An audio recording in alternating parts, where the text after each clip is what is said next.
All right, I'd like to welcome everyone inside North Hill Bowl for the 15th annual Morris Anderson Memorial Shootout. NDBowling.com, I'm Darren Sini alongside Ken Fletcher. Ken, welcome to NDBowlTV once again. Thank you, Darren. Always a pleasure to be in North Hill. And we have just finished up the position round here.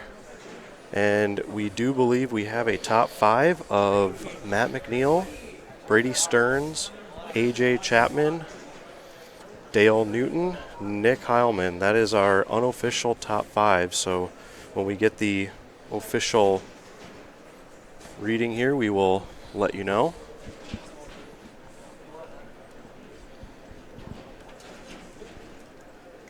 We bowled 8 games yesterday. There were, 110 bowlers here yesterday?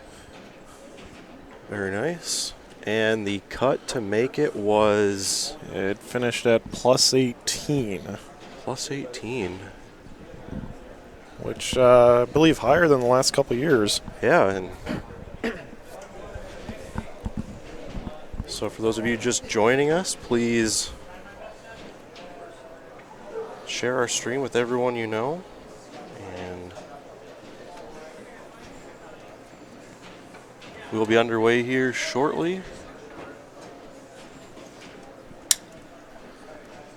Again, we believe our top five is Matt McNeil, Brady Stearns, AJ Chapman, Dale Newton, and defending champion Nick Heilmann. So pretty star-studded finals, if you ask me. Yeah, that's cream of the crop right there. I mean, I think we got one little surprise with Dale there, but four of the best bowlers that came out here. Yeah, good to see Dale up in the show, making his, what I believe, the first appearance on NDBowlTV and probably in a major final. So I believe so. I know he's bowled well in the past out here, but to get up to this point, that's a little higher than I think he's finished. But good to have somebody that's kind of local. It's been a while. Yeah. Our last North Dakota winner, I believe, is Eric Parvey in 2011, following a Matt Smallin victory in 10. I believe is correct. All right, so again, we are awaiting our first match, which we believe is Dale Newton and Nick Heilmann, the defending champions. So one of the storylines going into this show is we do have a possibility of a repeat winner for the first time. Frankly, I think a very good possibility with the way that Matt's bowled and being the only lefty today. We'll bring you inside the booth. We have kind of a different setup here. We're kind of in a nice little cubby here at North Hill Bowl. The staff at the lanes are going to move around a few advertisements before we start our championship finals. Again, if you guys would please share with everyone you know our live stream on social media, that'd be greatly appreciated. Do we have a sheet for yesterday? I mean, here we can put on the screen our qualifiers that made it to today. Well, I'm sure we can get a hold of one. These were the final standings yesterday as far as who finished 1 through 30. So Dale Newton, who was actually the number. He wasn't he? Yeah. He was the last guy in, and he even told everyone yesterday, he's like, I'm going to head home. And at the banquet last night, he got called off as a 30th qualifier, and here he is now on NDBowlTV. So sure enough, yeah, that's. I think I've seen that happen once before in a major, but not in this one, I don't believe. It's quite the feat. Make the number and then make the show. It's very true, and going through our scores here, Andy Mills led the way with a 19-19, including a 299 Game 8, which included a few fireworks because they have the $1,800 300 game pot, which was not won yesterday, but it went down to the final frame of qualifying where Andy Mills had the front 11 and had a Swisher 10 pin. So, and you can see that shot on the Morris Anderson Memorial Shootout Facebook page. Pretty exciting way to end the day, but a very good block because he led qualifying by 119 pins. So pretty impressive over AJ Chapman at 1,800, and even AJ was 23 clear of Trevor Yonan at 1,777. So There were some pretty good scores out there yesterday. Oh, there was. I mean, early on, you could definitely see the hook out there to, lend to some big scores early, and we saw it with 268 out of the gate from Andy. But, you could stay in a zone yesterday. I mean, I know I didn't bowl the greatest, but I didn't have to move a whole heck of a lot all day. And, if you found the right zone and, could execute, scores were definitely there. Yeah, and I was the same way. The shot was there early. It was just not near my wheelhouse, so to speak, and I left my fundamentals at home. Yeah, funny how that happens right away, isn't it? And then once you get settled into the tournament, and I did that, and I bowled some good games and got up to 41st place, but came up a little bit short. But I'll take it any day of the week. Hey, positive finishes, that's what it means for us. Another story to talk about is the whole 60th anniversary thing that went on yesterday. Yes. So for those of you just joining us, North Hill Bowl is in their 60th year of business this year. And a way to kind of celebrate that this year, they're giving away a free entry to whoever finishes in 60th place, which was a tie between James Martinez and Levi Rosenbaum. And they agreed to just get half of their entry paid next year, so that was pretty cool. And pretty cool thing to do by North Hill Bowl. And the other thing, which was kind of entertaining yesterday, especially at the was end, the rule of 60. And what they did is if anyone shot a game ending in 60, North Hill Bowl would pay them $60. So a 60 game, a 160 game, or a 260 game. And through the first 7 games, there were, I believe, 11. I think that's what they said was 11 of them. And I was one of them, and I didn't really even try for it. I looked up and noticed if I got 2 off of the split that I would get 160, so I went for it. Well, the last game yesterday, when you have half the field doesn't have a chance at making the cut, they're all going to go for 160, and they did. Yeah. Yep.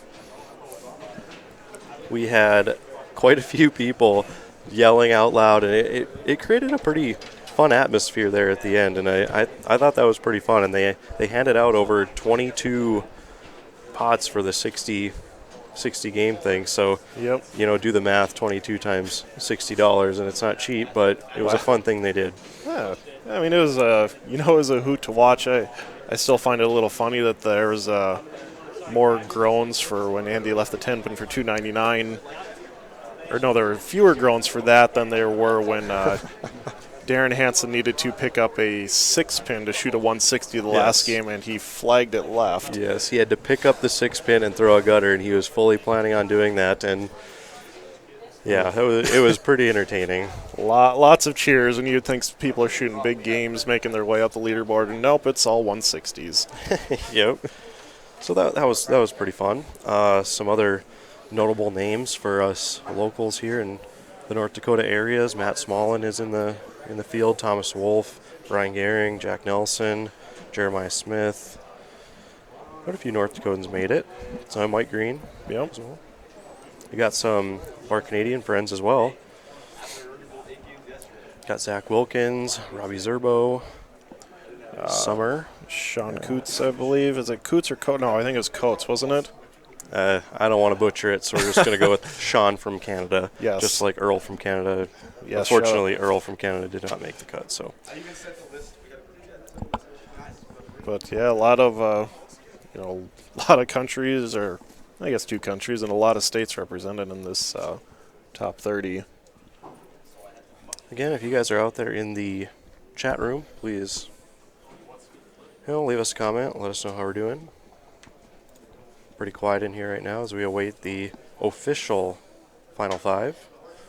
And that'll give me a moment to remind you that you're watching the 15th annual Morris Anderson Memorial Shootout live on NDBowlTV, the High Plains Bowling Network. And we'd also like to thank the folks at Ebonite for being the official bowling ball sponsor of NDBowlTV. And that you can stay connected to ndbowling.com on Facebook. Please like our page. Follow us on Twitter and subscribe to the YouTube page. The YouTube page is free. If you subscribe, you'll receive updates as to when we go live. And let's take a quick look at what we're bowling on. I mean, this might be kind of hard to read, but you'll get the idea. It was a 2.32, I believe, to 1 ratio oil pattern. Yep. It had 27 mils, so a pretty high volume out there. The heads had a lot of volume in them. Yeah, they held up really well yesterday, surprisingly. Hey, you had people on the right side still playing rather direct on the way outside part of the lane, and you also had some of us, well, me. And I guess Andy Mills as well. He was playing pretty far left on that 299 game, so that was a good thing about this pattern. The righties, they could play pretty much anywhere. Yep, definitely. Yeah, it played pretty fair. I mean, there are scores out there, and it all comes down to execution when you get to these tournaments, though. And again, we are just waiting the official standings for our final five. We do believe it is a Matt McNeil, Brady Stearns, AJ Chapman, Dale Newton, Nick Heilmann final. That is at this moment unofficial, so once we get the official final five, you will know. Again, if you have any questions, please sign into the chat room. We'll help you fill you in on where some of your favorite bowlers finished. We do have a day one standing sheet, at least top 65 anyways. So if you have a question, let us know. Good to see Scott Endersby is in the live chat. Thanks for joining us. Kind of missed you out there on the lanes, but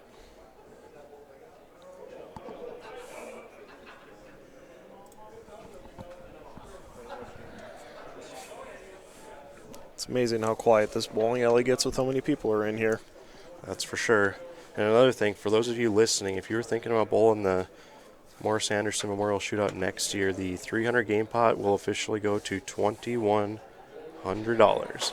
So throwing a 300 game next year in the tournament will pay you more than finishing third in the entire event. So bring your striking shoes, sign up. You have 8 chances.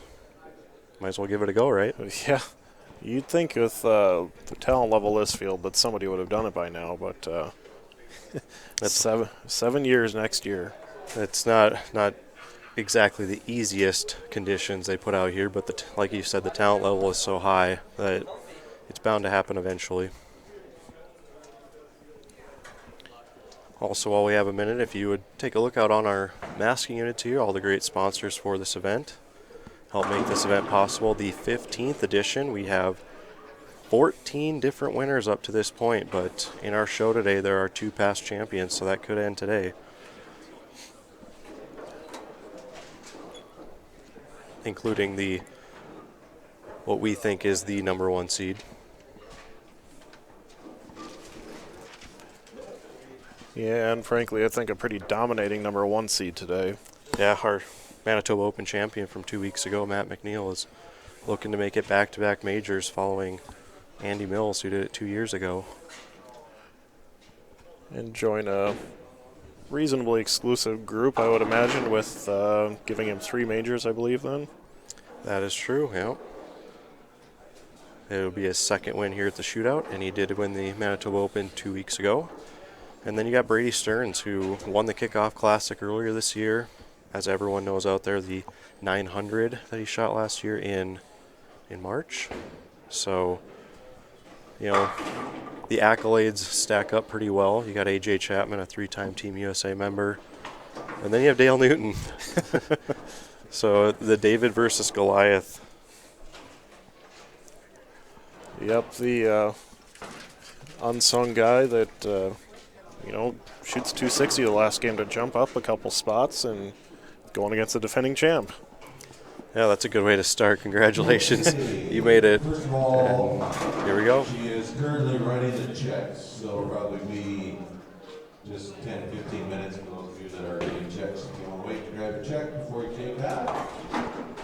Okay, we have a And few. the top 5. Well, here's our top 5 officially.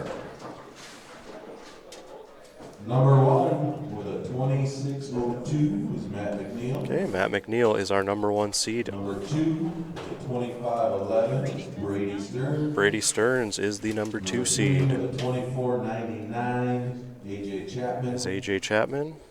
Number 4 with a 24.34 is Dale Newton.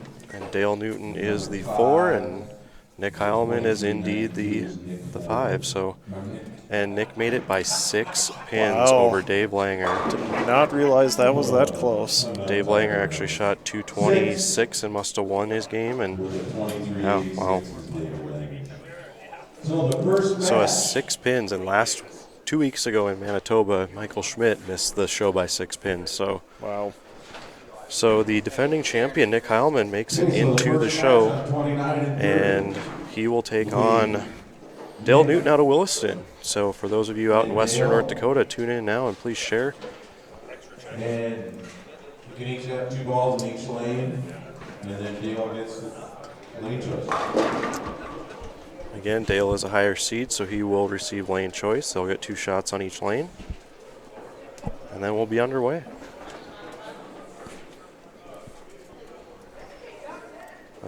Answer Jack Johnson's question in the chat room. How many bowlers entered the tournament? I believe 110. So a pretty good turnout. And while we also have a minute, I would like to remind everyone that we do have 2 NDBowling.com major championships left. The KFYR TV Bowling Classic in Mandan in 2 weeks, and the NDBowling.com Classic the first weekend in March down in Moorhead. So please call Midway Lanes or Sunset Lanes to sign up. NDBowlTV will be at the NDBowling.com Classic, so please sign up and hope to see you there. Again, our first match is Dale Newton against defending champion Nick Heilmann.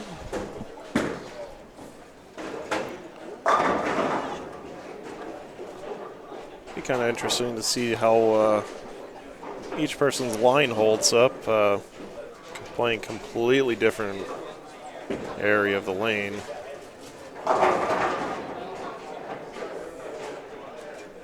We're used to seeing Nick play out there, so that's no surprise. Yeah, he told us in the post-championship interview last year that every year he comes up here on day 2, the gutter is there. And so every day on day 2, I expect to see Nick playing outside of 10, no matter what. And today was no different. Yep, evidently. I mean, you make, that's got to be 3 years in a row he's made the show here? 3 or 4. Yeah. You know. Might even be 4, you might be right. And I will mention him and Matt McNeil were picks, my bold predictions. So we got 2 of the 5 right, so that's always good. Hey, out of 110 bowlers to get 2 out of 5, that's pretty dang good.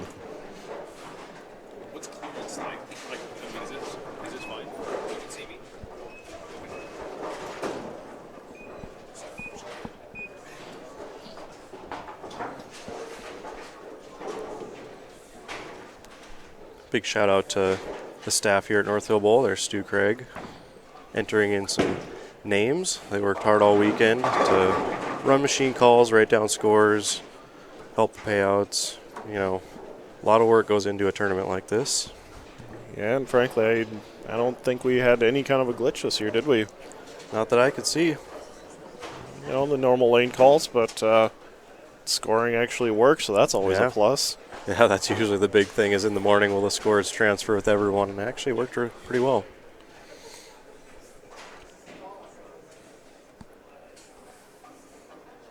So you can see Dale Newton playing the inside part of the lane. Nick Heilmann will not be anywhere near that. You would imagine not. And should note, as long as we've been sitting here too, this pair has been pretty score friendly, so could see some good numbers here. Well, if we're going to do a tale of the tape, Dale Newton is making his first appearance on NDBowlTV. Nick Heilmann, I would say about 7 to 10. Somewhere in there. And does have 2 titles to his name, I believe. Yes, 2 titles. 1 here and 1 at the Classic. Yep. Has made a handful of Manitoba shows as well, so.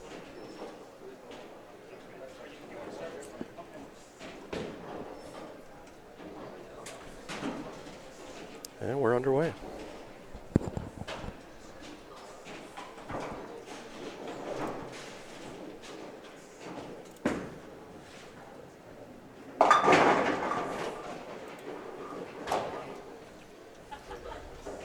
surprised to see Nick as far left as he is.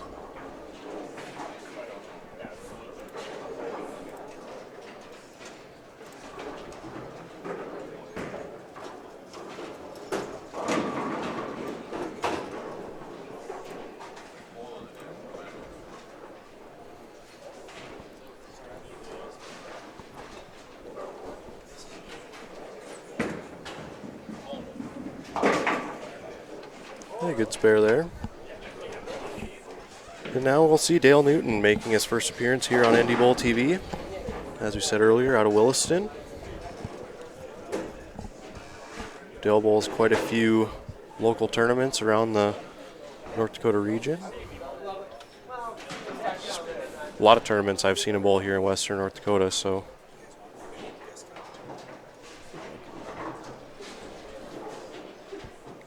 Quite a distinctive look and style from Dale, too.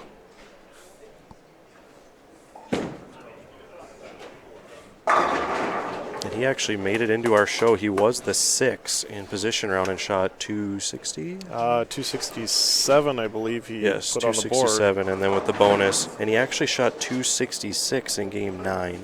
So talk about 2 games that got Dale there. 2 straight 260s in games 9 and 10 of match play to vault him into the show. So pretty clutch games there. Yeah, because I think he was down in the 12 to 14 range at that point, and you shoot those kind of scores in match play, and you're gonna ramp up the leaderboard real quick.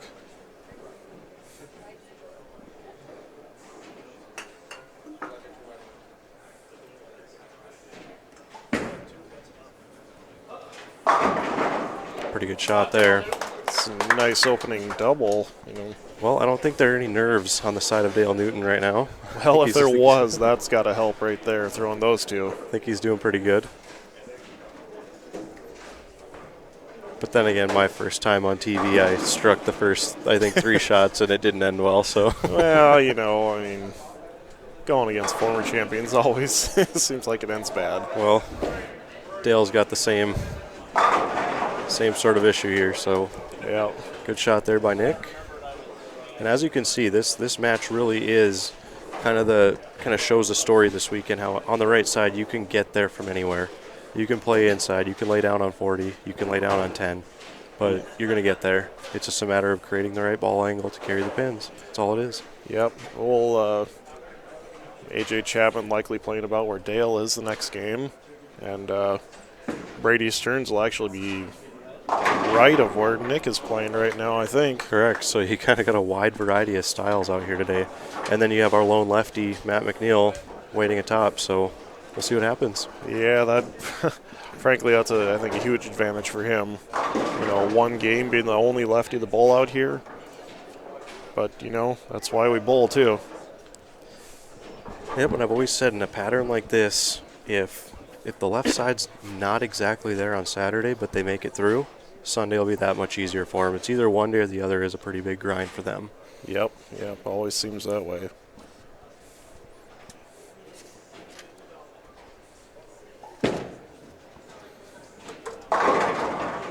Little tip. Half an inch. I don't know if that's part of the whole new pins that they put in on our TV pair, or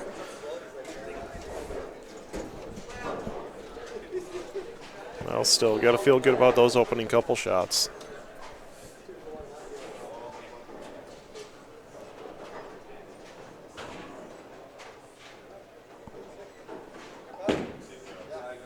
they're going to hook. There it is. I don't think you have to worry too much about a ball hooking in Dale's hands.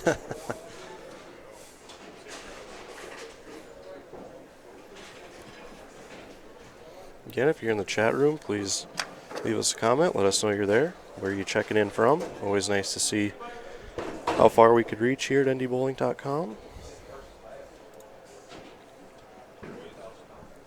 Again, I'm Darren Seeley with NDBowling.com along with Ken Fletcher, bringing you coverage of the 15th Morris Anderson Memorial Shootout. We have 14 different winners in 14 years.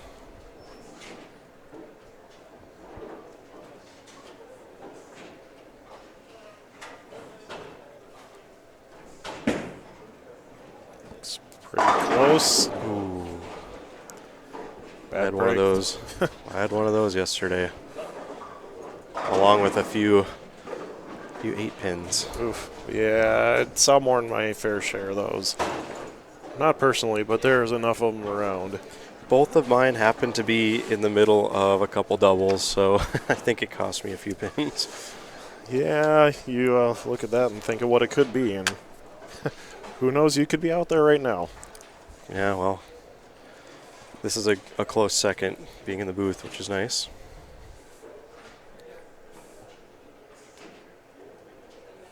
So Dale on the spare. No, what am I saying? Yeah. Heed your own advice there. Well, let's look through some notable people who finished. Dave Langer finished in 6th, Trevor Yonan in 7th, Zach Wilkins, who made our show the last couple of years, is in 8th, Mike Green in 9th, Andy Mills in 10th, Chad Nelson 11th, Matt Smallin in 12th, Nick Pate 13th. So, no one's inside. Left to makeable, though. We got Justin Coast in 14th, Robbie Zerbo in 15th, Thomas Wolf in 16th, Sean Coots, Scott Pohl, Clayton Moore, Matt Payne, Jeremiah Smith. Pretty good talent out there this year. Always is. And as is usual, new faces, too, that made it to day 2.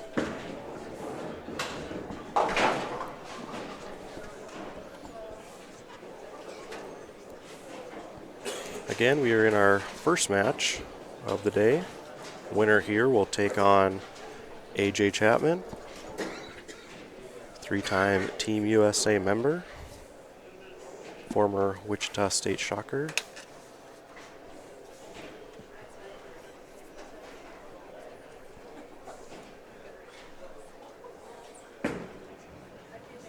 It's pretty close. It's pretty good.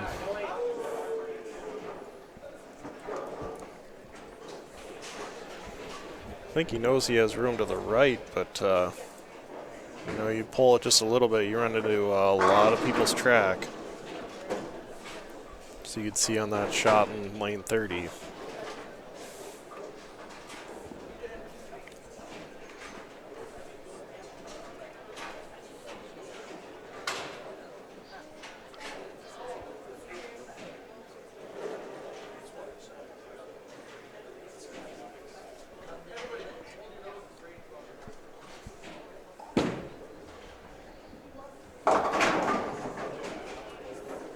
Yikes. Kind of jumped on him there. I don't know if he actually thought that was going to do that one.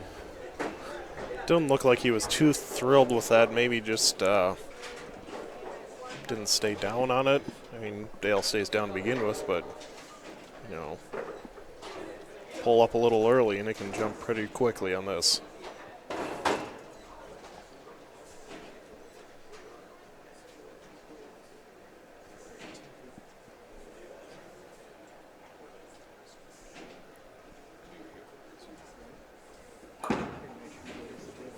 Hook a little. Maybe. Oh, and he overcut it. Oh, good attempt there for Dale.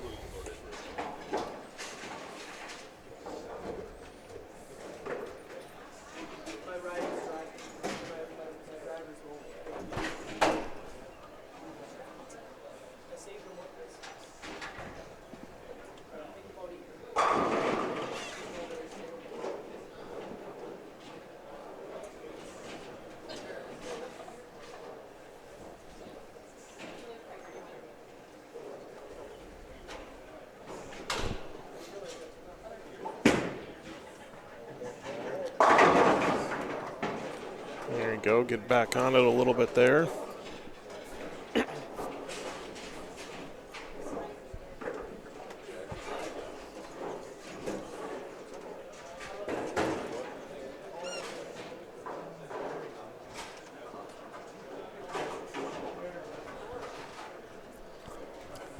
Well, here's that championship moxie. Let's see if it comes through. Our defending champion. There it is. Maybe not his best shot, but gave it a chance, and that's what it's all about.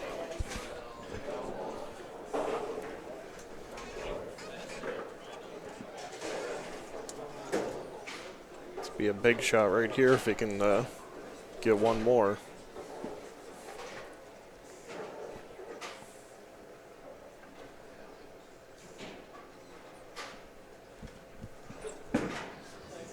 It's going to hook. Yeah, I thought that one was a little wide, and when it rolled up, it didn't get enough of the head pin. Well, still though, easy spares. You know, that's the thing. You don't want to leave yourself too many splits if you can help it.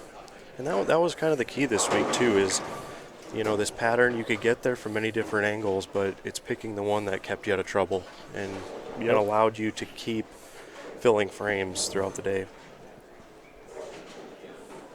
Yep, you could always get the strings of strikes going. It's just, you know, when you throw the bad shots, just avoiding, you know, the 4-6s, this, you know, they split, so you know you're just getting the count off of. And you know, yesterday I think I opened 5 of the first 6 frames, and they were all split, so it was a matter of, you know, I picked the wrong angle to start with, that's all.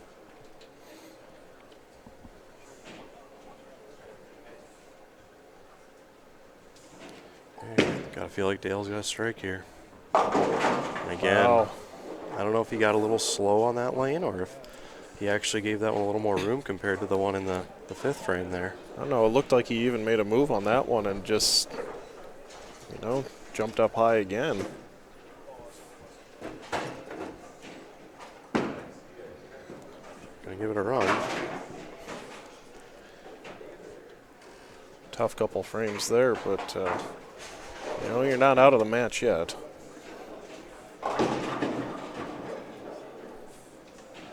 Take a second to collect yourself and go back and throw a good shot.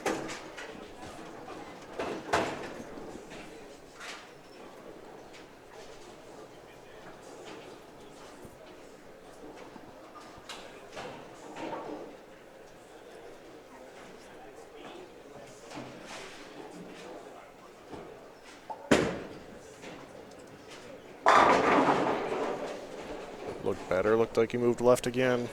Based off that reaction, it seems as though he made a move and maybe thought he should have made that move a little sooner.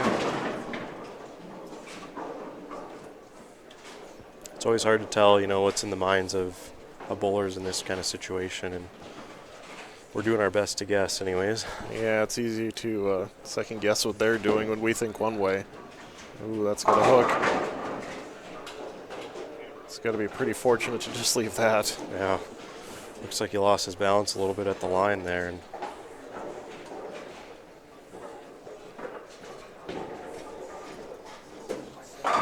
again, if you're just joining us, the winner of this match will take on AJ Chapman, currently out of the Minneapolis area.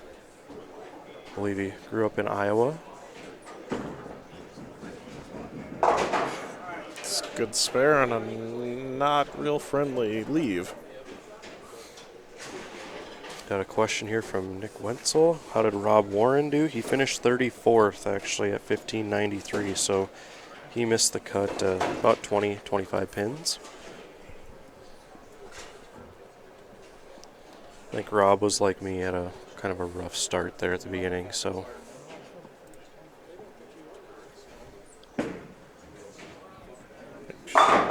Oof, that's a good shot. But you know what, just got to stay clean if you're Nick. Yep. Right now Dale can go off the sheet for the 207, so just fill frames here and Nick will advance. That's easier said than done.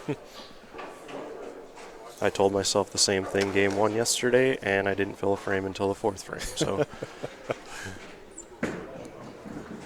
It's a good spare.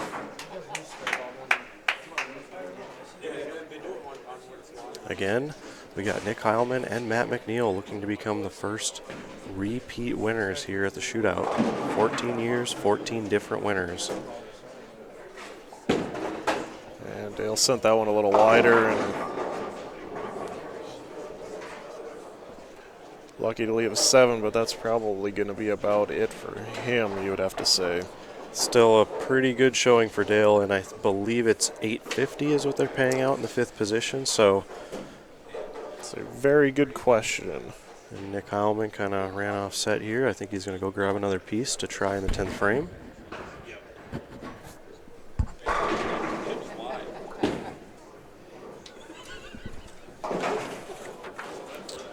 Yes, 850 for finishing 5th, which still a nice day's work. It is, and 4th place is 1,000, 3rd place is 1,800, 2nd is 2,600, and the champion will take home a $4,500 check. So a lot of money out there today. That it is.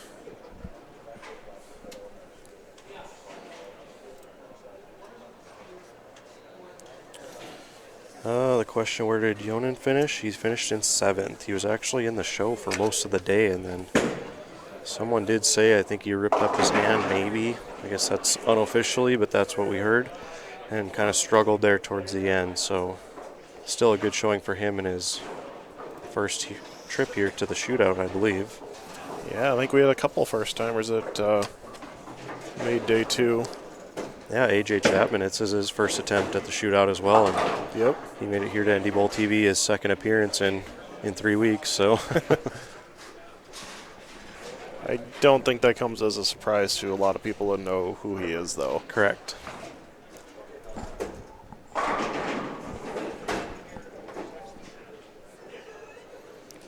Again, great showing for Dale as he finishes up here in the 10th. And it'll be interesting to see here what Nick does in the 10th frame, because he went and grabbed another bag, a couple more pieces to try out here in the 10th. Maybe make a move and see what happens. So I guess if there was ever a important, unimportant 10th frame, this is it. Yep. I don't know, I would say he's probably pretty comfortable. You know, it's more of a just see what's out there. Maybe like find something better that he likes with a different ball.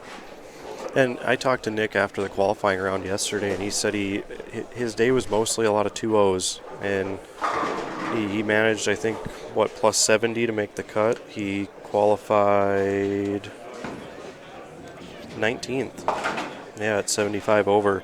So he never had a really big game. I think 230, his first game, was his biggest game of the day. So he's kind of holding true to that, and maybe he's trying to search for something to potentially string a few together, because with the 3 guys that are ahead of him right now, he's going to have to strike a little bit to get there. Yeah, I mean, 2-0s, 2 teens are great in qualifying, and, they can do well for you in match play, but in a one-game match in a step ladder, especially against these 3 guys coming up, you're probably going to need some more, and you can see it right there. He just tried something else. And yeah, that was the true Nirvana, I believe. So a good round of applause for Nick as he will advance to take on AJ Chapman in our quarterfinal match.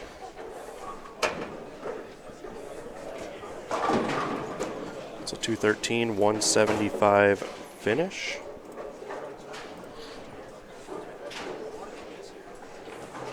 AJ will get 2 shots on each lane along with lane choice. Again, I'd like to remind everyone that Ebonite is the official bowling ball sponsor of NDBowlTV. We will be looking to do maybe a giveaway or something like that coming up. If any of you would like to participate in that, let us know in the chat room. Always like doing giveaways. If you haven't already, please like our page on Facebook, follow us on Twitter, and subscribe to the YouTube page. We do need subscribers, as YouTube is kind of changing the way they're operating things, so the more people that subscribe, the better. So please head on over and do that. And again, you're watching NDBowlTV, the High Plains Bowling Network. We will be live from Sunset Lanes in Moorhead. I believe it's 2nd and 3rd, or 3rd and 4th? 3rd and 4th. It'd be 3rd and 4th that we'll be on. So Sunday the 4th, mark it on your calendars. We'll be live from Sunset Lanes in Moorhead for the NDBowling.com Classic, the season's final major, where defending champion Andy Mills will be in attendance, looking to defend his title.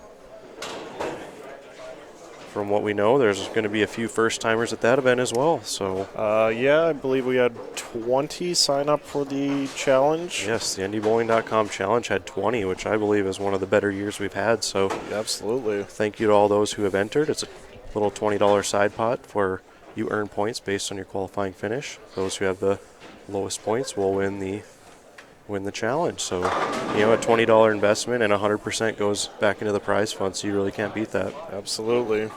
Yeah, and I believe as far as our first-timers out there, we have 2 of them yet to come up.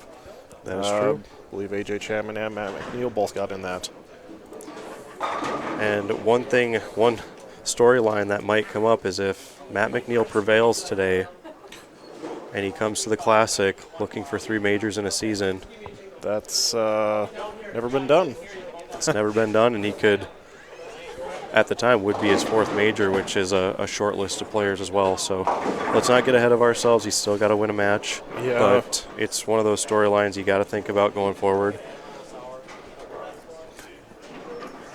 Yeah, that'd be a heck of a way to finish out a year, you know, and then march on to Syracuse, I suppose, for him not long after. And we all know his record at the Open. So Yeah, I think that goes without saying. Yeah.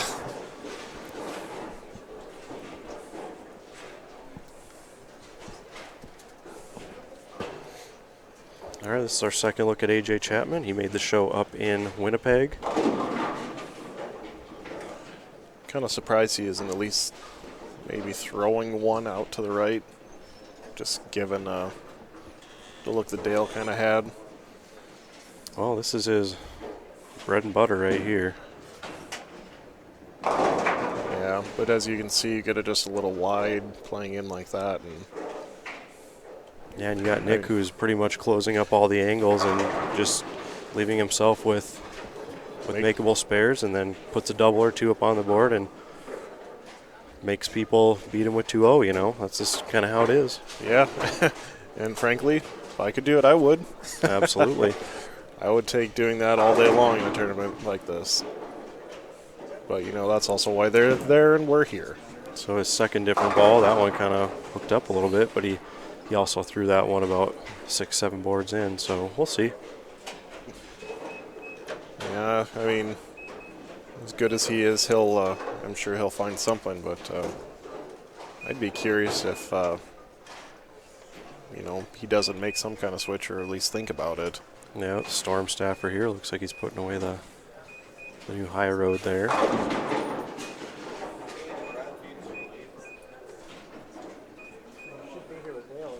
Looks like Nick will be starting us off here in our quarterfinal match. Winner takes on Brady Stearns in the semifinal.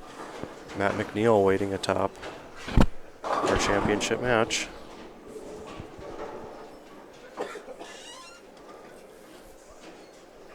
We are closing in on what could be the first repeat winner here at the Shootout. We have 2 possible bowlers of the 4 who have won before. Matt McNeil in 2013, and then Nick Heilmann won last year, so.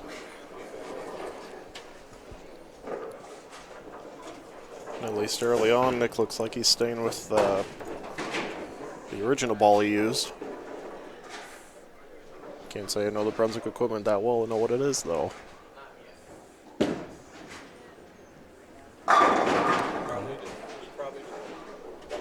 I don't think he's disappointed with that shot based off of his 2 shots in practice on that lane. No, I would imagine not. I mean, like to carry that obviously, but you know, marks are a bigger thing at this point. Yeah, and you can work off of that. Yeah, absolutely. Just small, minute adjustments for these guys, and we have pin in the gutter, so a deadwood clear here by Stu Craig. Pins have been bouncing quite a bit today from what I've seen and heard. When we first got here, it was the Thomas Wolf, had the 7-10 up on the board and hit the 10, went around the 7 and up onto the deck. So that I think we were all baffled by that, how it didn't go. We had a 2-8-10 conversion by Jeremiah Smith and a big 4 conversion that was evidently down on the low end. Yeah, Matt Payne against Justin Coast. So pins flying everywhere today.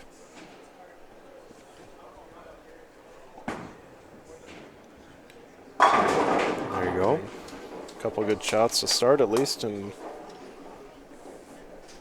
yeah, the key in a 1-game roll-off, is to not give away the pocket. It's easy for people to make moves and try to string strikes together and, winner take all match, but it's so key to not give away the pocket. Yeah, I mean, you keep yourself in play, and you know when scores are as they are, and ooh, Yeah, almost. thought that one was a little in. It was, and that pin almost stood up. But yeah, you know, keep yourself in play and try and leave yourself stuff you can make, and you'll win more often than not.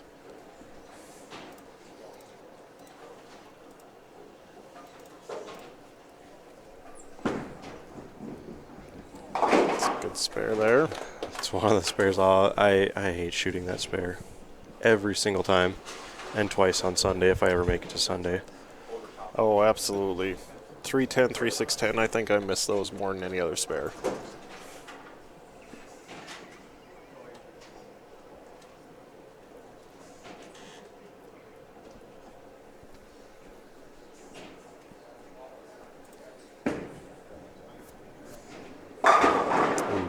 Pretty good shot there.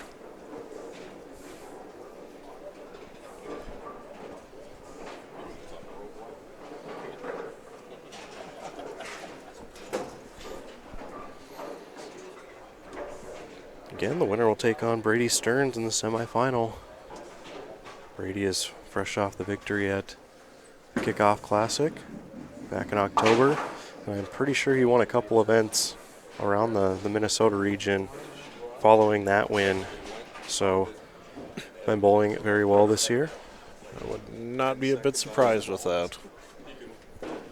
He's been having a good couple years, it seems like. Always up around the leaders.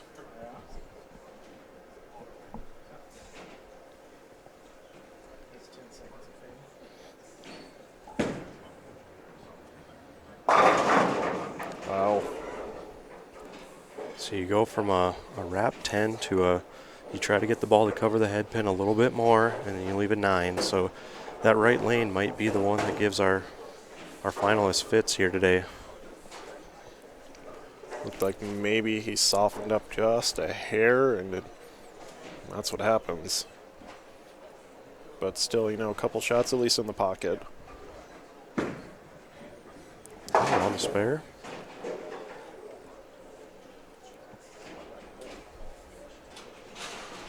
Should say what he's doing on the right lane, too, with that three-step approach. You've got to be so good with your timing to be able to do that. I can say I've only done that once, and that was 13 years ago. Yes, I remember that all too well.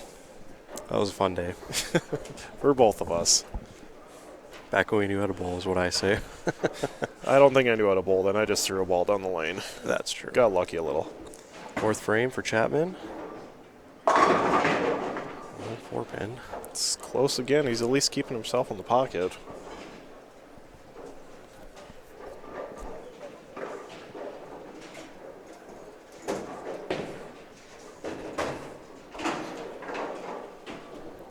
If you miss any part of our show, it will be in the YouTube archive. So just search NDBowlTV on YouTube, and you can see all of our past shows.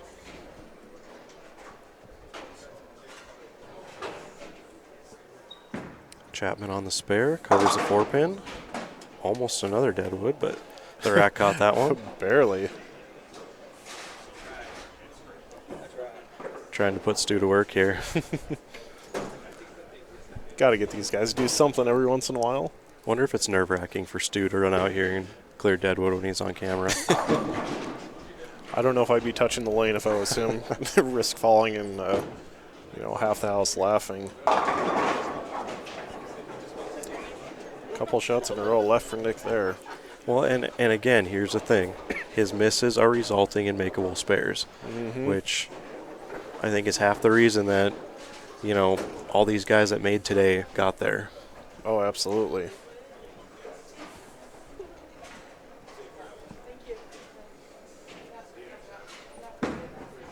Uh-oh. Hard way. It's the way that we always shot it in juniors. Yeah.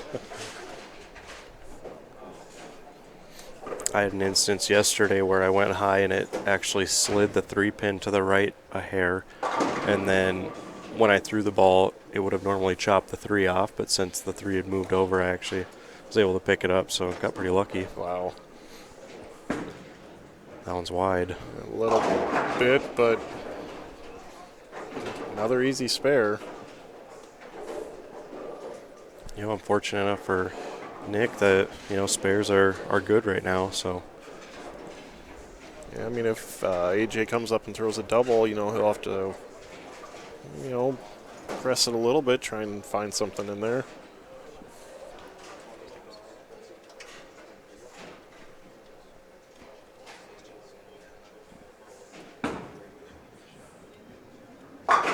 Yeah, on the spare. Chapman now up in the 5th, looking to see our first double here in the quarterfinal.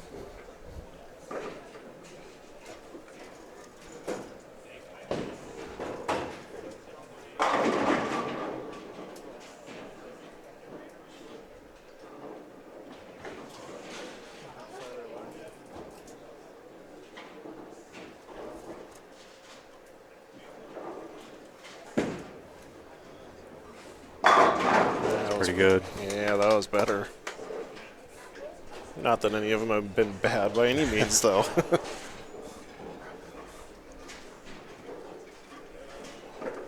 Pretty good resolve when you go from a wrap 10 to a, hook up 9, and then to label 1 the next time on that lane. So just fine tuning and getting it dialed in, and expect them to put 10 back here too, I would think. Again, if you're just joining us, please share on social media.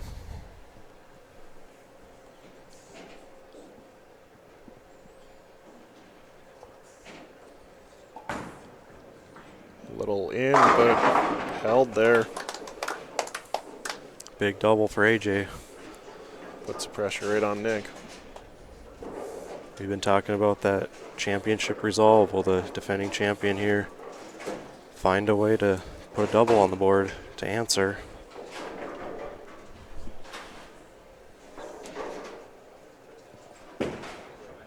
Up there pretty quick. Looked like he paralleled right. Yeah, I thought he moved out a little ways there to try to avoid the pull. Kind of looked like it, and get yourself 1 strike and do it again.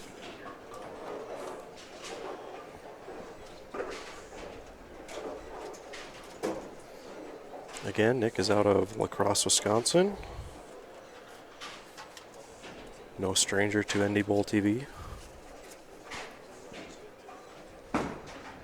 It's definitely a parallel right. And it's a good move too, it looks like.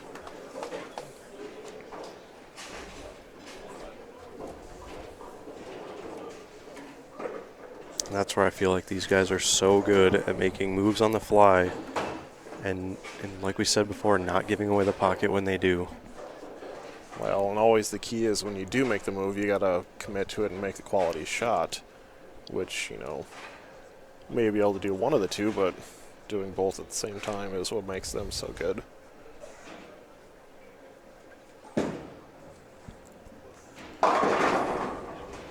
Ooh, it kicks out the 6, so makes that spare a little bit more difficult. Yeah, it looked like he got that one maybe in again, and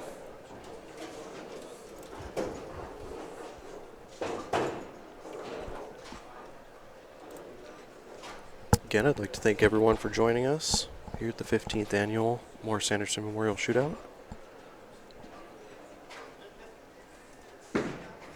Gotta get 2. Yep.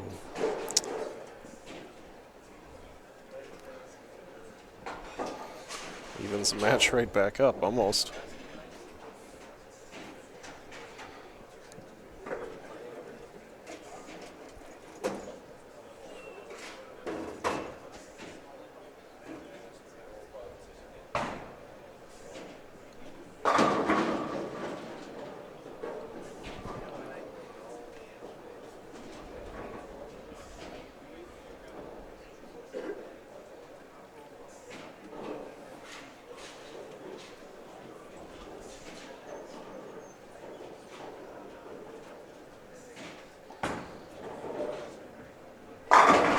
Good shot.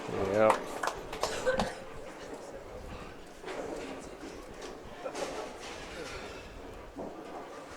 Classic, shake your head after an open and then throw the next one perfect. Yep. Hard to say what happened there for him in the 7th, but on that lane, it's been pretty tough for everyone today. Oh, Nick getting a kick out of the back of the deck on the 7. Little slasher carry, which take it from me. I bowl league here, grew up here. Those swisher hits are sometimes better than the high hard ones. So yep.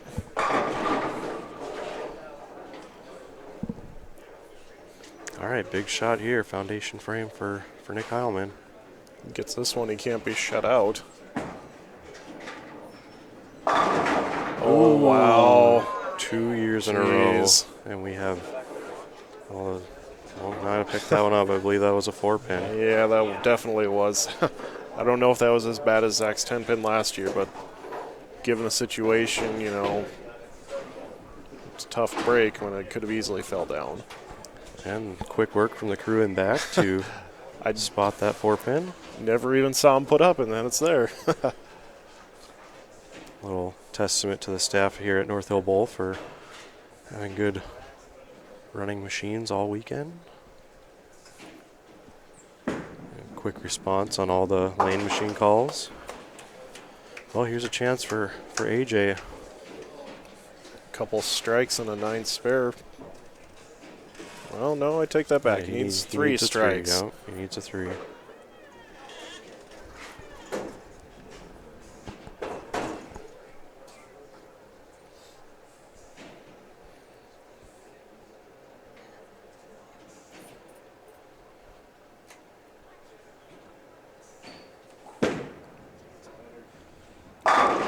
That's a good shot there.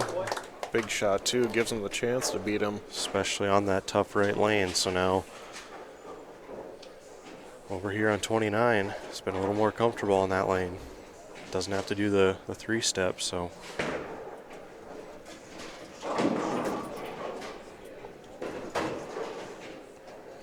You know, I wonder watching people do the 3-step. You've seen it with some of the PBA guys. They start doing it on one lane, they just do it on both so they don't have to go back and forth. Right, and we touched upon that last show up in Manitoba when he was doing that.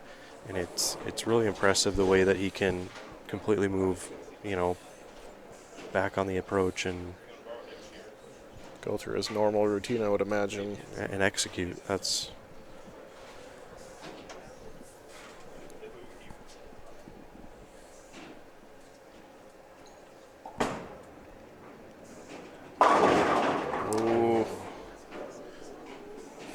got a break tripping the 4 out, but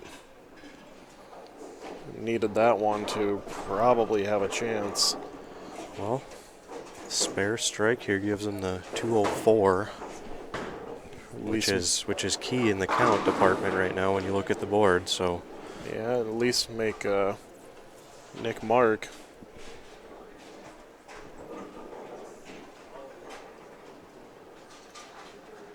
yeah, so the fill ball here will be important. You know, assuming the spare.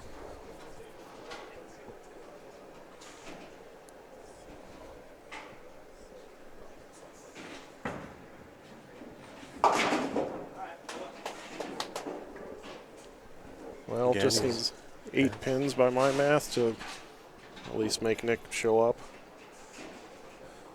Yeah, and it is key to know too that, you know, Nick is on that spare, so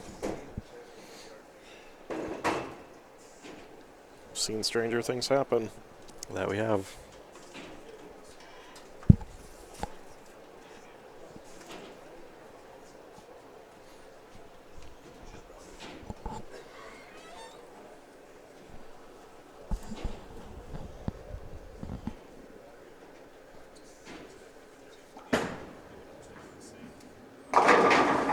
Well, it's all that he needed, but still going to need some help.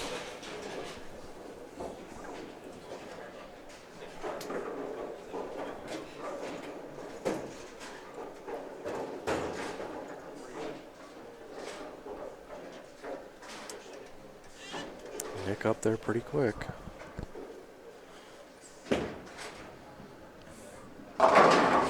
got it. There we go. So Nick will, Assuming two Yeah, pins and get- 2 shots. get the 2 pins, but our defending champion is going to move on to take on Brady Stearns in our semifinal match. And once again, Matt McNeil waiting in the wings. Yeah, just throw it down the middle, get your 2 pins, and move on. Be very curious this next match to, because they're both going to be in similar areas of the lane, I would suspect, with how Brady's played them all day.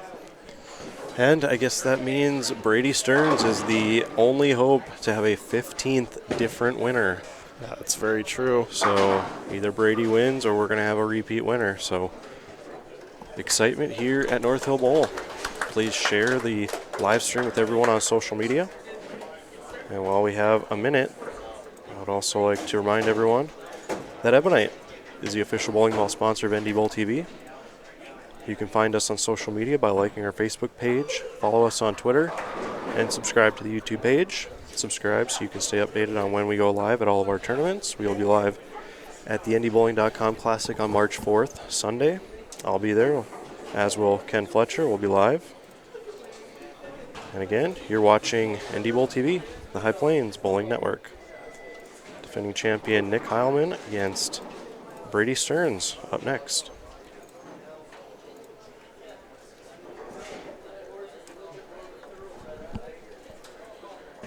We can bring it into the booth here. And Ken, what do you think so far?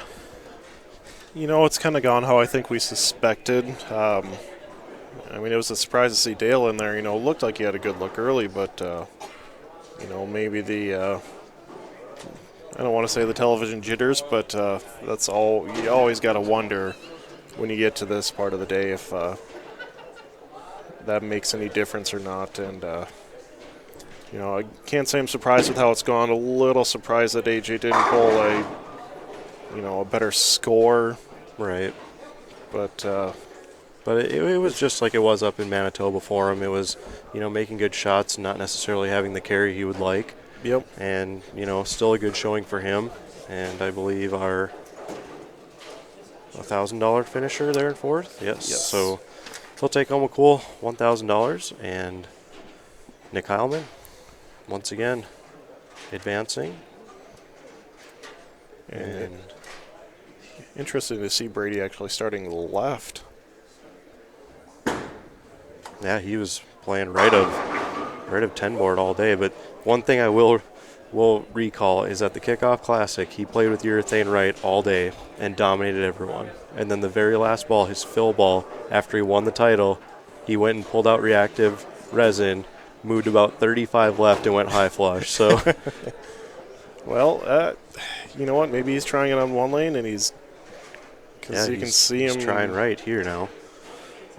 At least the second one looked pretty darn good playing right, but. And this is where you kind of have to use your 2 shots on each lane to your advantage as much as you can to get as much information, and that's exactly what Brady's doing here.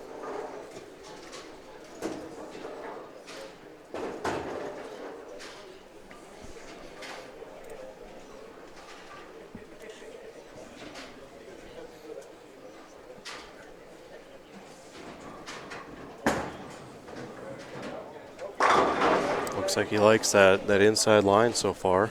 I believe does he have one more shot on 30? He must, yeah. I thought he'd already thrown a couple, but. Oh, I guess not. Yeah, he's already up on the board. They got 4 frames filled, so Well, we'll be underway, and I think he's going to make Nick start first. So, and I believe that was a call because Brady wants to finish on 29. So yeah, just given the practice balls he had, I'd say that's probably a pretty good answer. again, Brady Stearns out of the St. Cloud area. Had the 900 series back in March of last year, I believe. Sometime in the spring. I remember the night that it happened, but when it was, I couldn't tell you for sure.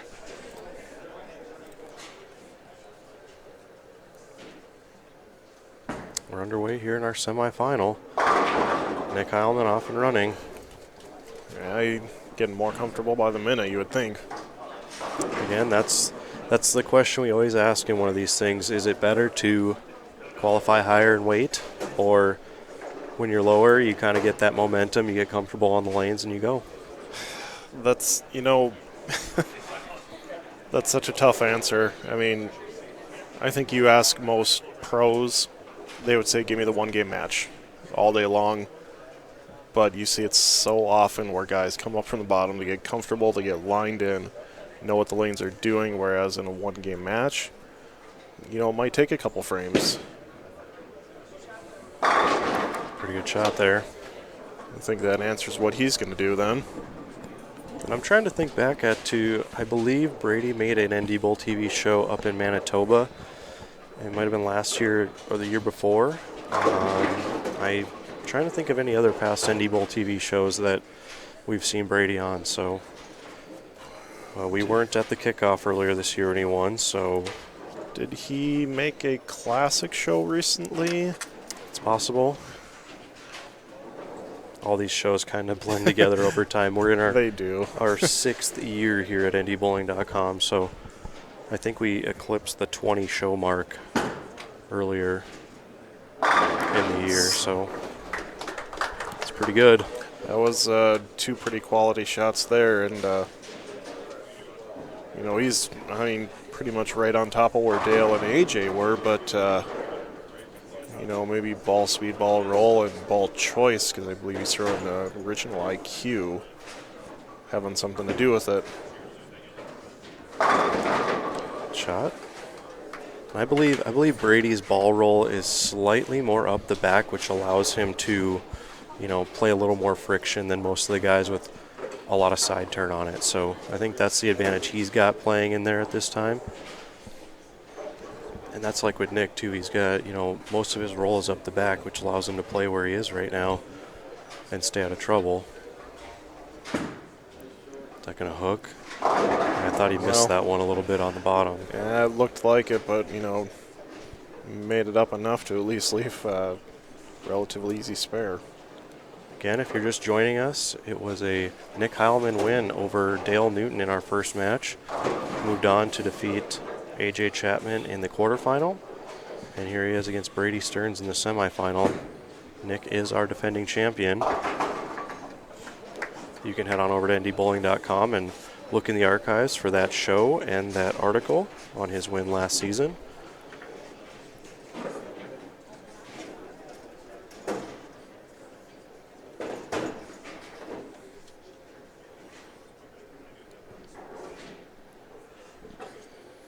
I think a key shot here early on for Brady.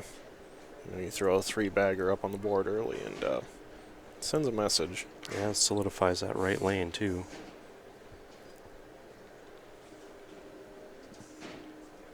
It's a little wide. And he paid for it. That's still a tough break.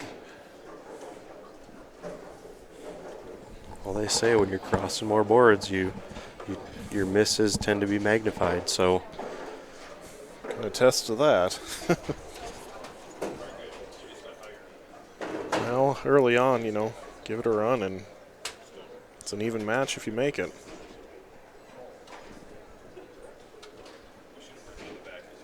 He's going to give it a run. All right, well.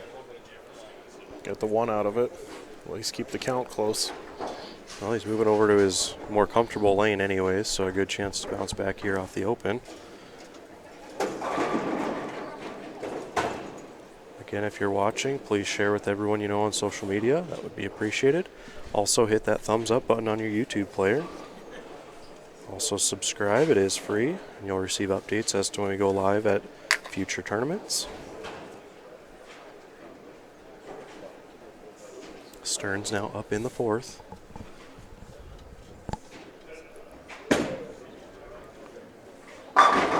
It's a good shot. Yeah, maybe just enough oil to push it down lane a little further there. Looks like he's trying to get his ball right around that 10-board marking down at the end of the lane. I don't know if you can see that on our cameras. You can on lane 31 there. Got a little rangefinders down the lane.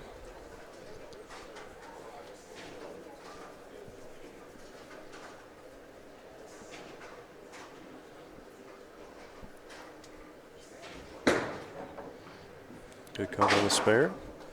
Again, we are operating with a little upgraded cameras this year, so hit that thumbs up button if you do like the added, or the, you know, the new graphics, I should say. Clearer picture. Heilmann now up in the fourth, looking to take advantage of that. Stern's open. Little pull there. Yeah, that's left and never did push. Again, out of trouble though when he misses. Yep. You know, it is a key thing too how Nick gets up there pretty quick. He doesn't really take much time, and I think it's more of a rhythm thing for him. And you know, get up, don't think too much, don't overthink it. Yep. Just get into your rhythm and go. Well, and especially in this, you know, once you do find that rhythm, you want to keep it. Careful. All right. And I think where he's playing, it's very key that, you know, I think his most common miss today is a pull. So where he's playing has been leaving him makeable spares. And I think if he was playing left, the pull wouldn't be so friendly. So No, very likely not. But you know, he seems to trip out a lot of the ugliness of some of the shots. Good shot again, but stubborn 10 pin on 29, it looks like. We do have a question here. Is Andy Mills the leader? No, actually it is Matt McNeil is our top seed. Andy Mills did finish in 10th though, so another good showing for him here at the shootout. Champion in 2016. Number 1 seed Matt McNeil did win in 2013. So he will await the champion of this, or not the champion, the winner of this match, I should say. Nick on the spare there, so Brady will look to make a slight adjustment. Now, on that last shot on 30, do you think he threw that one a little wide? So it definitely looked wide from my angle. You know, I mean, you've got a little bit of room out there, but you know, you get it much out past, like you said, that 10-board rangefinder, and it's hard, especially from that angle, to get it back.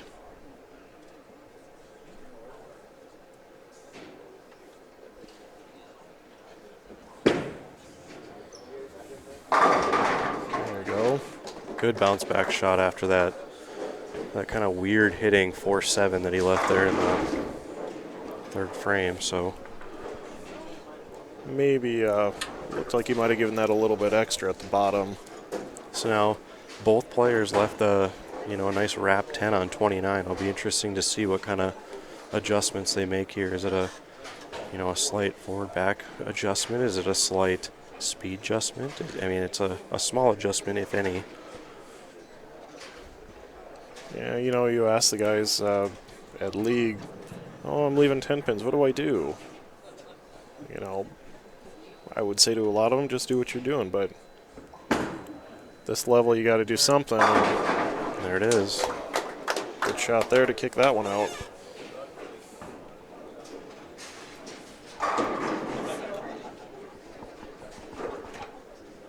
Well, puts a pretty big double up on the board now. Something for Nick to look at, but again, up quick. Try to stay in rhythm. Better shot there. Again, if Nick does win this match, we will have a repeat winner. Past champion versus past champion in the final. Brady Stearns looking to make that not possible. Gotta push. Ooh. Just got that 7 out. I saw the slasher 7 there for a second. Nice double to answer, though. It seems like he's done that a couple times in our show when his opponent has put up a double. It doesn't take him long to get up there and answers. No, and I mean, I think he obviously knows what he's doing wrong in those couple shots where he went through the nose, so just easy little adjustments and he's fine.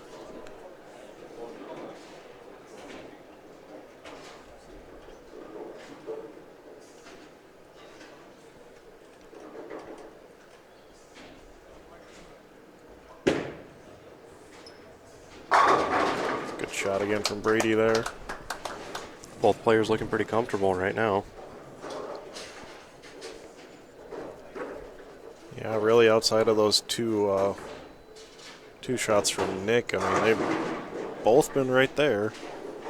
Unfortunate split for Brady, but Yeah, I just got that one shot a little wide, and the carry was a little hairy on that shot, so could have just as easy one or the other fallen, so. Bounced back pretty well from it, though.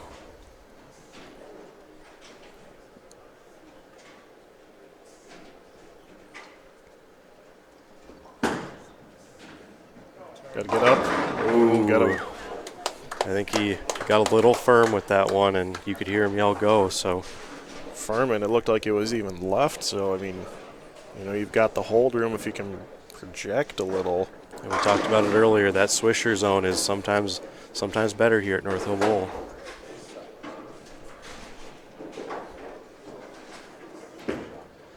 Was that going to hook up? Fell out of it, but. Yeah, footwork issue again, but, you know, with Nick, it's always going to be within that couple board area, and that was right on target at least. Well, this is what we asked for. We got a one-pin match going into the final two frames. That's all you ever want to see, you know, close matches, and they're sure showing why they're there. It looks like we have a good 158 people watching today, so I'd like to thank everyone out there watching. Pretty close again if it carries, and it's beautiful. It's a big shot right there. Big shot for him, but Brady's got the one-pin advantage, so ball's in his court right now. I mean, I know they're probably not thinking about it, but back here we can look at it. You can throw the next 4 strikes to shut Nick out, and, you know, who would think that after the third frame? Right. But one shot at a time. Yep, absolutely. Both players looking pretty comfortable right now.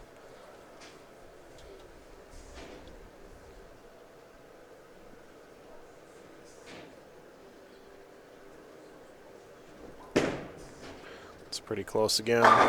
Oof. Little late. Just, yeah. Little late.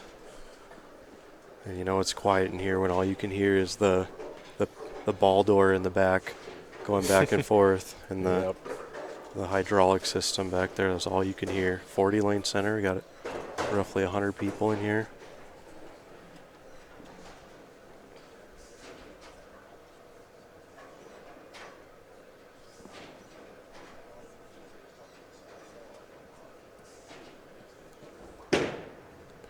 Well, good spare again. Well, get all 3 in the 10th and forces Nick to throw 1.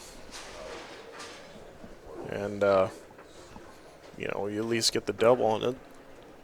Outside chance of a tie here. I mean, well, this is basically what Brady wanted to set himself up for, to finish on his more comfortable lane. So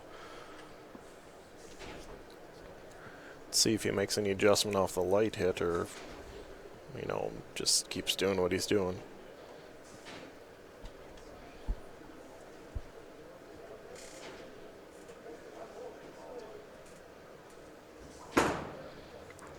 a little firm too, you know. Yeah.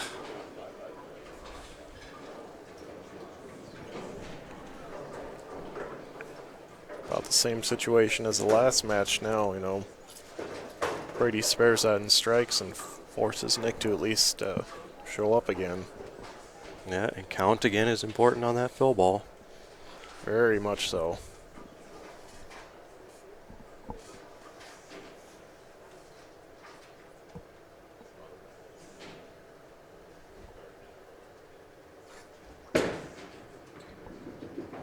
Okay, on the spare. Well, key here to throw a quality shot here in the fill ball to keep the count where it is.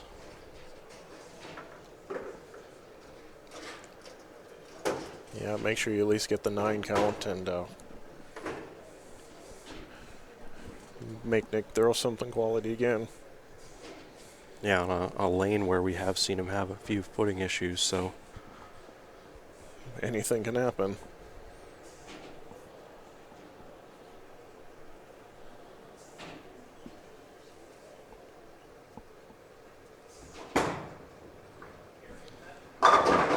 Well, it looks like he even softened up on that one a little bit, but did get the 9 count. So. Yeah, I mean, that's what he needed there in that situation, so. Good round of applause for Brady. I know he's probably not happy with the way that game ended, but like you said, anything can and sometimes does happen. Yes, it does. I mean, regardless of what happens here, I think he's probably fairly pleased with how he threw that game. I mean, 220 is nothing to be upset about. Hey, Nick Heilmann And gets 10 a back. Defending champion is going to move on, and we're going to have our first repeat winner here at the shootout.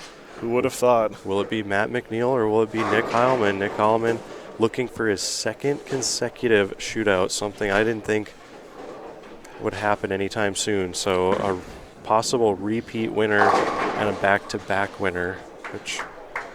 Yeah, and that's something that in the history of, I think, all of our 4 majors, that's been a rare feat. I know Mike Schmidt did that how many years in Canada? Yeah, he's won a couple back-to-backs up in Manitoba. They had John Juba win a few back-to-backs at the KFYR, and then did Mike Morris win? Mike Morris did win, yep. He won 3 out of 4, I believe, at one point. So yeah, at the Classic. Well, it's happened, but it's pretty rare. So Nick Heilmann will move on, and once again, that gives us a brief moment to remind all of you that Ebonite is the official bowling ball sponsor of NDBowlTV. You can stay connected to NDBowlTV and NDBowling.com by liking our Facebook page, subscribing to the YouTube page. Please hit that subscribe button, hit the thumbs up button. That'd be greatly appreciated. Also remember to follow us on Twitter. And remember, you are watching NDBowlTV, the High Plains Bowling Network. I'm Darren Sini alongside Ken Fletcher, giving you live coverage of the finals here at the 15th annual Morris Anderson Memorial Shootout. Number 1 seed and defending Manitoba Open champion Matt McNeil once again in our championship match here on NDBowlTV. And he will draw none other than the defending champion Nick Heilmann. So 2 Brunswick staffers going toe-to-toe, 2 past champions. Matt McNeil won back in 2013. Nick Heilmann won last season. They brought out the hardware. The trophies are over here on 31 and 32, along with a reduced size cardboard check. Not as big as the old one used to be, but nonetheless, a cardboard check is included. I don't think the players really care much for that, but no, they'll take the smaller paper check, yes, I'm sure. The one that can be cashed. Again, if you're just watching, please share on social media. Looks like we have close to 200 watching. Let's see if we can get over that 200 mark. Again, if you missed any of our show, you can watch it on the archive on YouTube. We have all of our shows dating back to, I believe, 2012, 2013 when we started producing shows. And we've upgraded each season to different cameras and whatnot, so our shows have only gotten better. So if you do watch some of the old shows, that's probably why the quality isn't as good. Again, the lone lefty to make match play, Matt McNeil, taking his 2 warm-up shots here, looking to make it back-to-back majors, 2 wins in 3 weeks. He won the title up in Manitoba over Zach Wilkins. You can watch that show in our archive as well. So, early predictions? Well, Matt's been on top for most of the day. You know he's not going to bowl a bad game. I mean, Nick has bowled very well easily. He's coming off a very good game of a 240. But I think it's going to be incredibly difficult for him to beat Matt when he gets rolling. It's something else to see. And two completely different demeanors. I think when you get late in the match and you get big strikes, big executed strikes, you're going to see a lot of emotion out of Matt. Absolutely, yes. Nick kind of condenses all that and stays within the moment. We've seen him, at times give us a little fist pump here and there, but yeah, like you said, it's definitely different demeanors, attitudes on the lanes. Matt, I guess you could say the emotional one compared to Nick, who's very stoic. But when you get down to the 9th and 10th, it can sometimes show its head, and we'll see what happens 10 frames away. And Matt has chosen to start first, so a little different than our other matches so far. Again, Matt won up in Manitoba 2 weeks ago. He's our top seed today. He claimed that top seed with a 26.02 total. So almost 100 pins clear of anybody else.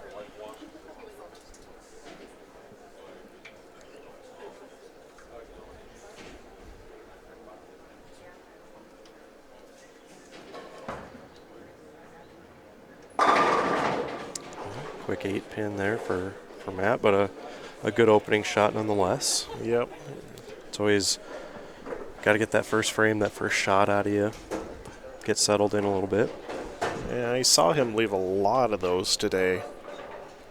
I mean, when he was down here bowling by us, quite a number of them, and quite a number of them tripped out. So, he's going to be around the pocket at least.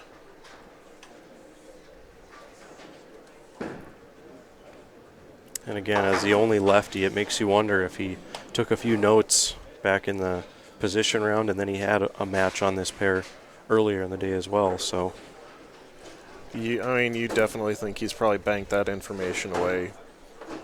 He has bowled a couple games on this pair, but being the only lefty, like you said, it can't imagine it changes much out there for him yet.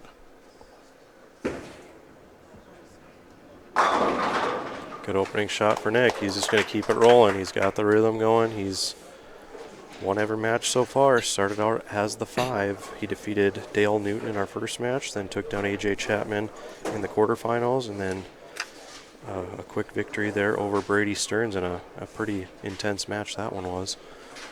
So here he is in our championship match for the second year in a row. A little wide. Is it going to hook?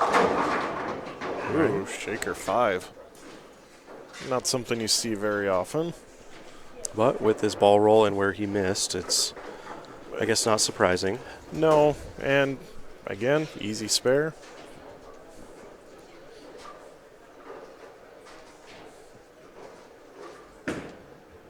Yeah, it's been, and this whole show has kind of been a case of Nick filling frames, making his opponent show up, and then when his opponent does post a double, he answers. Yep. That's kind of been the story here today.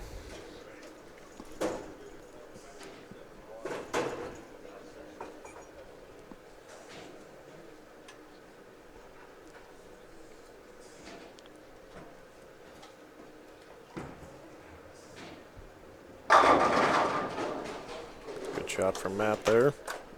I was wondering if that one was going to get up the hill in time or if it was going to be a little late, and I was watching that 7 the whole way, so good shot there. Chance to put up an early double in this match.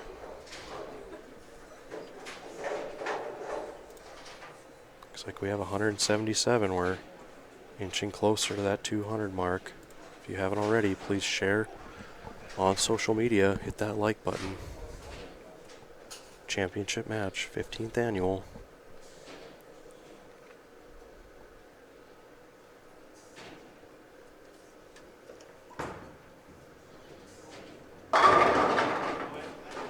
It's like he wasn't sure about that one, but Big early double. Yeah, goes in high flush for the double. And this is normally where we see Nick answer, so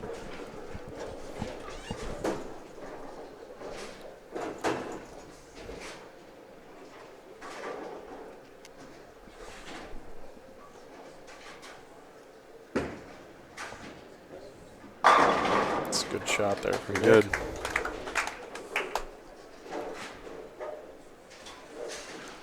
You know, I wonder if a little bit of Matt's strategy was to make Nick finish on that left lane. He looks pretty comfortable on the right one right now, minus that one footwork issue last game.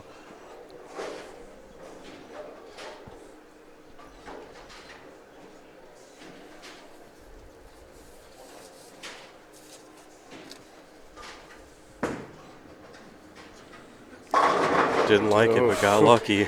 Got away with one. Got to get the breaks, especially in this match.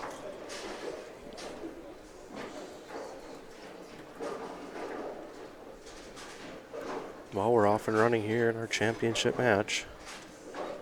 McNeil, the top seed by nearly 100 pins here today. Nick qualified 5th by 6 pins, so he was close to not even making our show.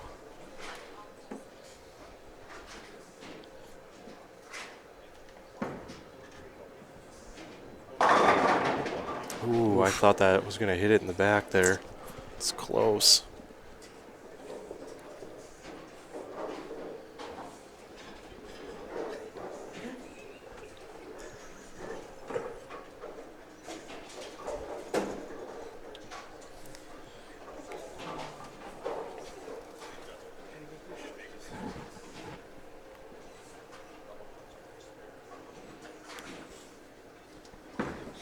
Okay, McNeil on the spare.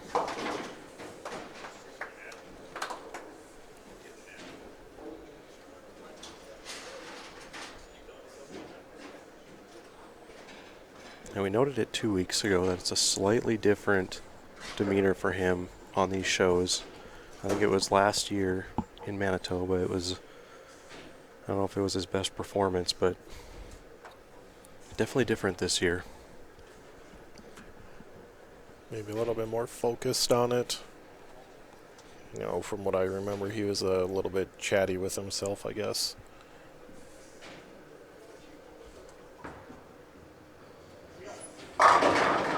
It's a good shot there.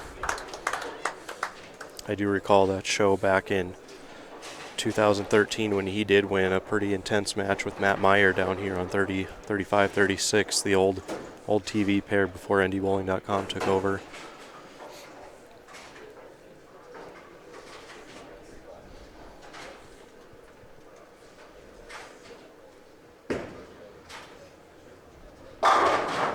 Pretty good shot there. Nice one again there.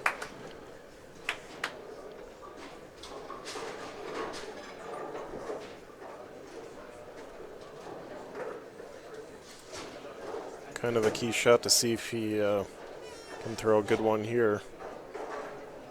Look at that. Ken, we're at 192. We need 8 more people to log on to NDBowlTV to hit that 200 mark. 6th frame for Heilmann. Pulled it. Yeah, he knew it too. And he knocks. Oh, he got a late break. Holy cow. Might have to remember that one when we get towards the 10th frame here. That's a big break in this match. And I know the sweeps are pretty quick here at Northville Bowl, but That one seemed a little bit that was slow. late. Yeah, that was pretty late. But got to take the breaks. On the spare. I've always said in this game I'd rather be lucky than good at times. Absolutely. And both of these players are good, so luck is going to come in.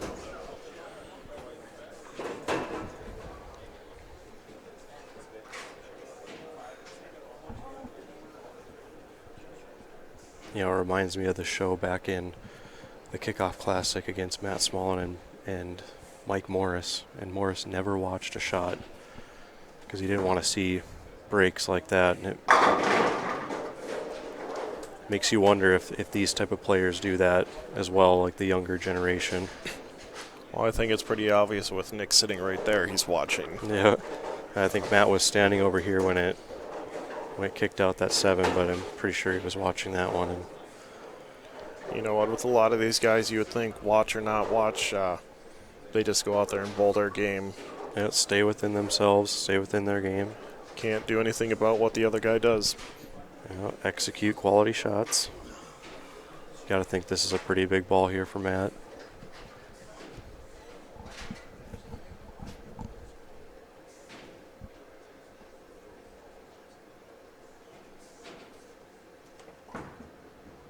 Likes it. Yell and get lucky and gets Nope. that 7 out. That's probably what he was watching.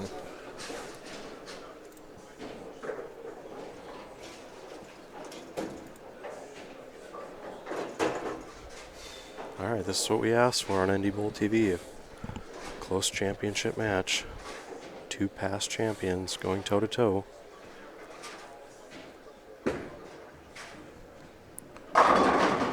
I was wondering if that was going to hook up early enough to get that 10. Yeah, it almost looked like he maybe made a small move, like a board move with his feet. Just didn't look quite as direct as the other ones. But that was the first shot after the pull as well, so maybe it was a case of making sure we don't do that again. Yep. Yeah, that very well could be. Get there. Okay. Good spare.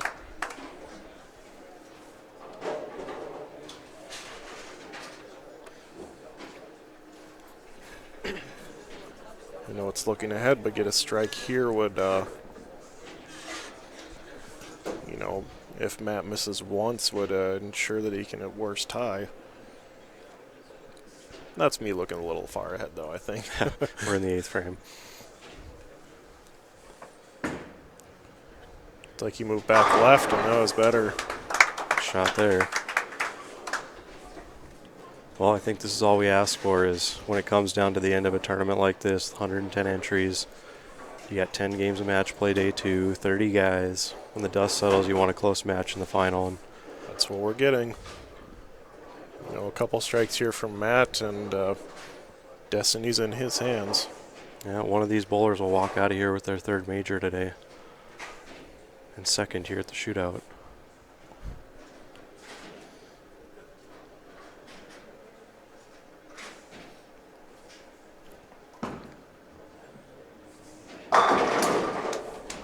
There you see it. We get later in the day, and you're going to see a little bit of emotion out of this guy. Pretty passionate bowler out there. And not to say Nick isn't, he just, like you said, a little more stoic. Yeah, they show it in different ways, and Matt shows it with his demeanor, and Nick not as much. We'll say that. And it's not to say he doesn't want it just as bad. I can guarantee you that. I think both of these bowlers want to walk out of here with the title, so big shot here.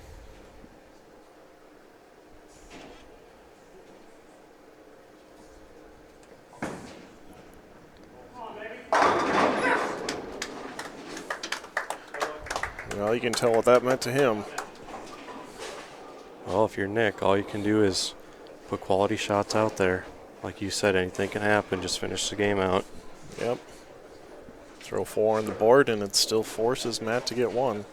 Again, following our match, as per usual, we will have a word with the winner. Just got to push. Yeah, he didn't like that one all the way, and you don't want to say it, but I think that about secures it up, barring something catastrophic.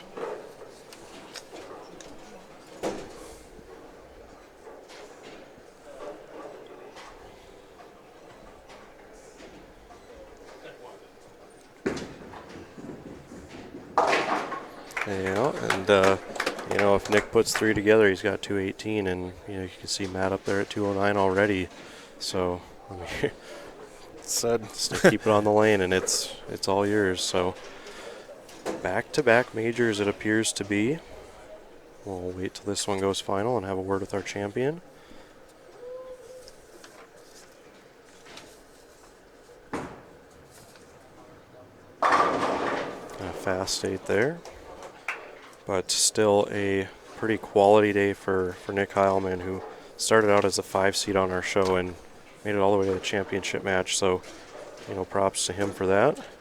A pretty good title defense, if you ask me. Yeah, I mean, how often do you see the guy who wins the year before make it all the way to the championship match the next year? So, and Matt's going to be a guy who missed our cut last year and is now going to go on and win the title the following year. So I can tell you one thing, he wasn't too all pleased last season following Oh. qualifying because he was one of the first 2 guys out. And Yeah, I remember him around after it was all done, and it was pretty evident he was not pleased with himself. And again, a 2:16 final there for Nick, and again, just keep it on the lane for Matt, and we're gonna crown a champion here. Yep, and how often does a 2:16 win a title match? More often than not, but unfortunately for Nick, not today. Hard when you run into a buzzsaw, one of the hottest bowlers around right now. So Yeah, well, I mean, like we said, being the lone lefty today, it was going to be a tough match for whoever Matt ended up going against. and again, we're going to get a quick word and final thoughts on the match. Honestly, it's as I kind of expected. Matt threw a really good game. Maybe he won't admit to, maybe he would admit to a couple of shots being marginal, but, we got away with them, and, you throw a 250 on the board, and that's going to win 99% of the time out here. I would hope so, and if it doesn't, then very good effort. Hats off to the other guy. Yeah, and congratulations to Nick Heilmann on one heck of a title defense. He'll finish second and take home $2,600. And there's our champion, Matt McNeil. First 2-time winner here at the Shootout. Champion out in 2013 and again here in 2018. And again, we'd like to quick thank you all for joining us here on NDBowlTV. Pretty good showing out there in the chat room as well. Thank you all for commenting. We'll have a word here with Matt shortly.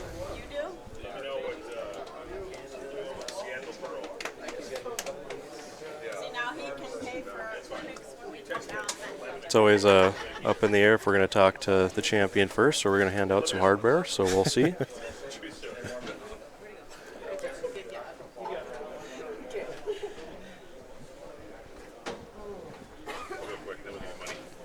Looks like we're going to get him first. Yeah, we'll talk to Matt first. There's the headset. We'll get that turned on here. And welcoming in once again to our booth is champion Matt McNeil. Congratulations. Thank you, sir. Appreciate it. We did this just 3 weeks ago. Take us through your weekend. Let's start off with Saturday. You qualified, it looks like 14th, so it was pretty much a grind for you on Saturday. Take us through your progression. Yeah, it was definitely a grind. Ball reaction was not favorable. The condition is always very challenging here. Jeff Craig and North Hill Bowl, those guys do such a, Rory Selk, they do such a great job at making sure the tournament is always contested on a very fair but very challenging pattern. And that's really what brings the cream to the top. So it was, pair to pair was very hard. It was, making a lot of spares, saying, hey, good shot. Come back and do it again. You go strike 9 pin, strike 7 pin, strike 10 pin, and it's just like, okay, shoot 2-0, shoot your 2 1s. And, I just got myself into a comfortable spot where, I wasn't pressing to make the cut. And I said, well, if I give myself a chance on Sunday, Sunday's a new day. Yep. And if I'm not following anybody or anything like that, I think I can, trick a few things and see if I can create a little better ball reaction. Sure, and like in Manitoba, I think it was you and Dan as the only lefties, and here you were the only lefty today, I believe. Yep. So, a testament to how well you were able to figure out the pattern where some lefties weren't able to do that. So then let's move forward to Sunday, and, you took the top seed by almost 100 pins over, your fellow teammate there, AJ Chapman and Brady. A lot of very quality bowlers. So was there anything different about today? Today, the big difference was I had a fresh pair every time. I wasn't following. Yesterday, I was following 3-4 left-handers across the house, and the backhands were just a question mark. Especially with people throwing all over, using different surfaces, yada yada yada, and that's what makes this pattern even more difficult, I feel, especially for the right-hander. So I had a huge advantage coming to today if I could find and create a good ball reaction across the house. Mm-hmm. And I was able to do that today, and that was the huge advantage. That's why I went 10-0. So, very nice. I'm such a big proponent of making sure, left versus right. I don't want to be known as the guy who can only win when, they give it to them on the left. But, it just happened to work out this weekend, and even in Winnipeg where it was, I was really the only one there, and it just, I was able to figure something out and capitalize on it, and I got a couple good breaks when I needed them. Sure. So then, I have to say, first two-time winner here at the Shootout. How does That's this huge. one? How does this one compare to 2013? This means a lot. In 2013 I was bowling so well at that time, and it felt really good to win because I've been knocking on the door quite a few times. But I think to come back and win again against the level field that this tournament has is really rewarding. I mean, these guys are so good, and Yep. you look at AJ and Brady and Heilmann, and I'm just David Lehner. There's so many people here that are really top-notch bowlers, and to be the first guy to win this tournament twice it's very humbling to say the least. Very nice. Any final thoughts, Ken? No, that's just a heck of a performance, man. That's all I can say. I mean, great bowling. I think we all expected you to see you bowl well this year, especially after last year. But to do what you did, that's saying something about you. And I will say I did pick them in my preview article. So notch one up for NDBowling.com. And once again, congratulations, Thank man. you, guys. And maybe we'll Appreciate see you in Fargo in a Congratulations, month. Yeah, I signed up for that ND challenge, so I'm going to come up and, Very nice. and Sunset see how it Lanes. goes. Yes. Maybe go for the trifecta. Triple crown, The yeah. Triple Crown. There we go. All right. Well, it looks like you have a little bit of money and a trophy to receive. So All right. Thank you, congratulations guys. once again. All right. Congratulations to Matt McNeil. And we are going to kind of adjust the camera over here and try to get that presentation forward to you guys. And once again, I'd like to thank good friend Ken Fletcher for coming up to Minot and joining me in the booth once again. Good show as always. Yeah, that's, there's always been some matches where it's just been, where one guy will run away with it. But I'd say for today, everything was tight, and, can't complain with how everything went.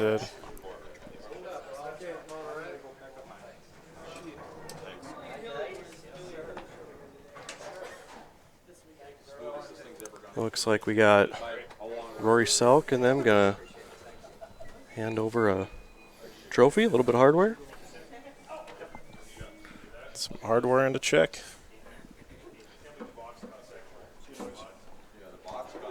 Again, the title going out to Matt, $4,500.